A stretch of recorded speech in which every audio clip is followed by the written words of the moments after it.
مفسرین نے جو نام لکھے نا وہ یہ نام لکھے: دافع الوبا، دافع البلا، فلاں جو ہیں وہ وبائیں ختم کرتے ہیں، فلاں حضرت جو ہیں وہ بلائیں ختم کرتے ہیں، فلاں جو ہیں وہ فلاں مصیبت ٹالتے ہیں، فلاں بارش برساتے ہیں۔ یہ نام ہی نام ہیں جو تم نے رکھ لیے ہیں، اور کچھ کے نام تمہارے۔ دوسرے طبقے کا میرا کوئی بھائی یہاں بیٹھا ہے، بالکل میں ذکر کرنے، نہ میری یہ عادت ہے، نہ میں ذکر کرتا ہوں، نہ ہٹ کرنا چاہتا ہوں، نہ تنقید کرنا چاہتا ہوں، سمجھانے کے رنگ میں مجھے نام لینا پڑ گیا ہے۔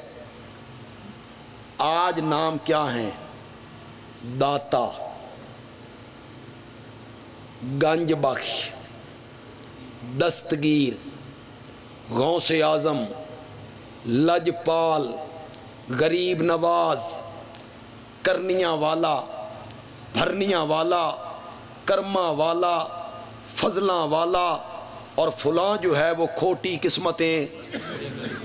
یہ ہے نام رکھنا۔ کچھ کے نام تم نے رکھے اور کچھ کے نام تمہارے باپ دادا نے رکھے، ورنہ کشف المحجوب اٹھائیے، حضرت علی حجویری رحمت اللہ علیہ کی کتاب کشف المحجوب اٹھائیے، اس میں حضرت علی حجویری رحمت اللہ علیہ لکھتے ہیں لوگ تجھے گنج بخش کہتے ہیں، حالانکہ رنج بخش بھی اللہ ہے اور گنج بخش بھی اللہ ہے۔ لیکن بزرگوں کی بات ماننی نہیں ہے، بزرگوں کی کتابیں تسلیم نہیں کرنی ہے۔ یہ ہے نام رکھنا۔ یہاں میں پڑھے لکھے دوستوں سے ایک بات کہنا چاہتا ہوں، داتا، گنج بخش، دستگیر، غریب نواز، لجپال، سب فارسی ہیں، ان میں سے کوئی لفظ عربی نہیں ہے، پنجابی بھی نہیں ہے، اردو بھی نہیں ہے، یہ سب کیا ہیں؟ کس زبان کے لفظ ہیں؟ وجہ کیا ہے؟ ہم جو بر صغیر کے رہنے والے لوگ ہیں، ہم بیت اللہ کے مشرقی جانب ہیں۔ اب ہم جب منہ کرتے ہیں نا بیت اللہ کی طرف، تو بیت اللہ کی 4 دیواروں میں سے کون سی دیوار کی طرف ہمارا منہ ہوتا ہے؟ دروازے کی طرف۔ ہمارا منہ کس طرف ہوتا ہے؟ اور دروازہ کس سمت میں ہے؟ مشرق کی سمت۔ ہم جو بیت اللہ سے مشرق کی جانب میں رہنے والے لوگ ہیں نا، ہمیں دین پہنچا ہے ایران کے ذریعے۔ پہلے ایران آیا، ایران سے ہمارے یہاں آیا، اور ایرانیوں کو تو آپ جانتے ہیں، انہوں نے ہمارے دین میں ملاوٹ کر دی، لفظ ایجاد کر کر کے یہ انہوں نے بھیجے۔ ورنہ آپ یقین کریں، جو مسلمان بیت اللہ کی مغربی سمت میں رہنے والے ہیں یا شمالاً جنوباً رہنے والے ہیں، جنہیں ایران کے ذریعے دین نہیں پہنچا، براہ راست دین پہنچا ہے، ان ممالک میں شرک و بدعات کا نام و نشان بھی موجود ہے۔ ہمیں اس ذریعے سے آئے۔ اور پھر میں ایک دفعہ معذرت کرتے ہوئے کہوں گا، یہ جب 4 تراویح پڑھ لیتے ہیں ہمارے دوست بھائی کئی مسجدوں میں، تو 4 تراویحوں کے بعد اٹھتے ہوئے کیا کہتے ہیں؟ الصلاۃ بر محمد۔ یہ بر کیا ہے؟ اگر یہ وہاں سے آیا ہوتا تو ہوتا الصلاۃ علی محمد، لیکن ہمارے دوستوں نے کیا پڑھا؟ الصلاۃ بر محمد۔ لگتا ہے یہ بر بھی وہیں سے آیا ہے، جنہوں نے ہمارے دین میں ملاوٹ کر دی ہے۔ داتا، دینے والا، عربی میں کہتے ہیں موتی، یہ صرف اور صرف کون ہے؟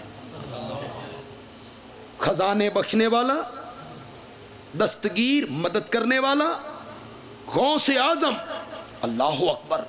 غوث کس کو کہتے ہیں؟ غوث کا معنی تو کرو ذرا، اٹھاؤ لغت، عربی کی لغت اٹھائیے۔ غوث کہتے ہیں فریاد کو پہنچنے والا۔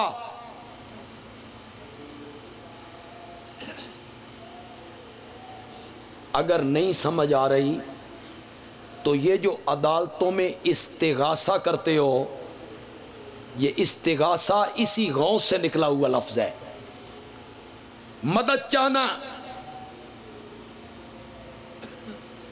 فریاد چاہنا، غوث کا معنی ہے فریاد رس، اور اعظم کا معنی ہے سب سے بڑا۔ بندیالوی ہاتھ باندھ کے پوچھنا چاہتا ہے، سب سے بڑا فریاد رس کون ہے؟ اللہ۔ تو حضرت یوسف علیہ السلام اس کو بیان کرتے کرتے کہتے ہیں آگے، ان الحکم الا للہ،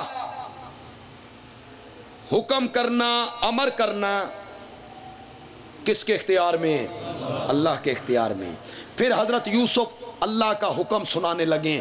امرا، اس نے حکم دیا، اللہ تعبدوا الا ایاہ، کہ اس دھرتی پر اس کے سوا کسی کی عبادت نہ کرو، ذالک الدین القیم، یہ ہے دین قیم۔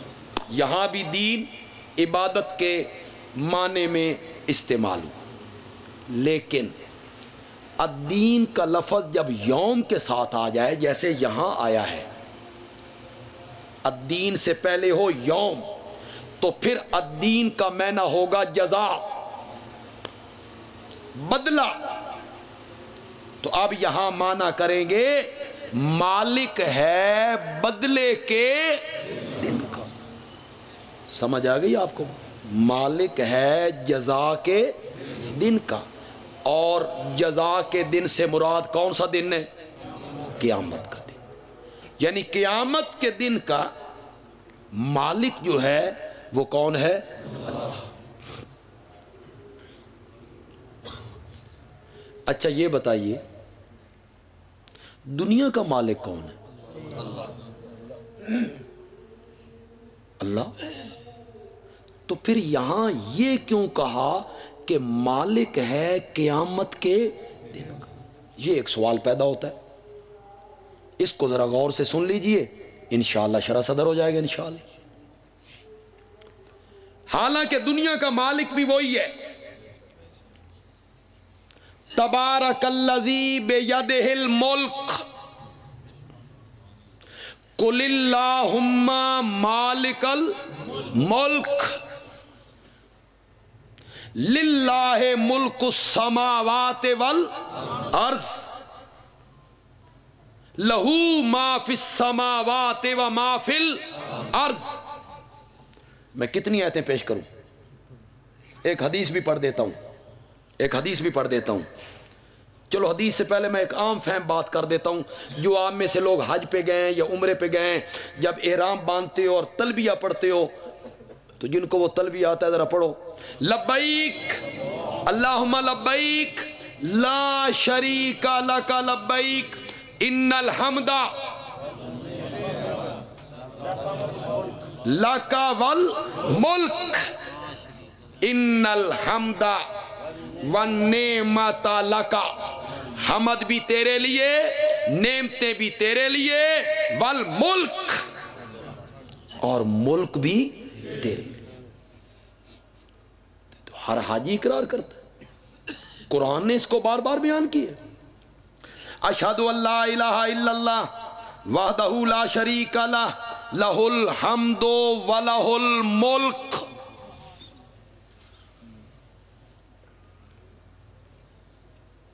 لہ الملک، اسی کے لیے ہے بادشاہی۔ شاہ عبد القادر محدث دہلوی رحمت اللہ علیہ ملک کا معنی کرتے ہیں راج، اسی کا ہے راج، ملک اس کا، ملک بھی اس کا۔ تو دنیا کا مالک کون ہے؟ اللہ۔ تو پھر